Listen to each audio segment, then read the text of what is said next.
Очередная ложь России о поставках газа в Геническ. Оккупанты утверждают, подали голубое топливо в Херсонскую область. На материке благотворительность агрессора опровергают. Подробнее в сюжете Эльвины Сидбулаевой.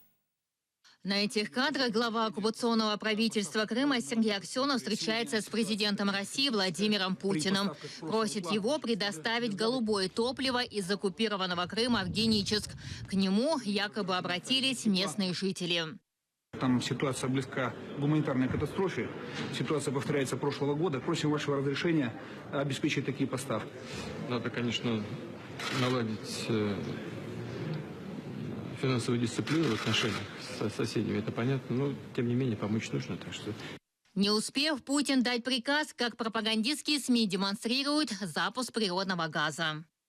Сейчас находимся на газоизмерительной станции село Чайкино, которая подает газ на Украину.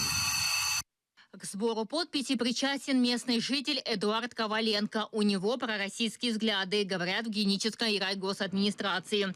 Глава района Александр Воробьев обратился к руководителям полиции и СБУ.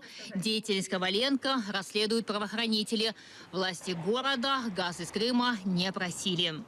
Нехай вони горять у пеклі зі своєю псевдодопомогою. Якщо він такий благородний, той Путін, то нехай віддасть нам наше газосховище, українські свердловини. Вони надають нам до 70 тисяч кубів на добу газу. А ми витрачаємо минулого дня 32 тисячі кубів, позавчора 28 тисяч кубів. Тобто ми маємо вільний залишок.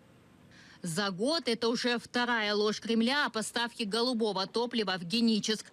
Первая была в начале года. Тогда мэр Геническа Александр Тулупов якобы обратился к Путину с похожей просьбой. Пользователи социальных сетей высмеяли абсурдность российской пропаганды и сделали мэра города Тулупова звездой соцсетей.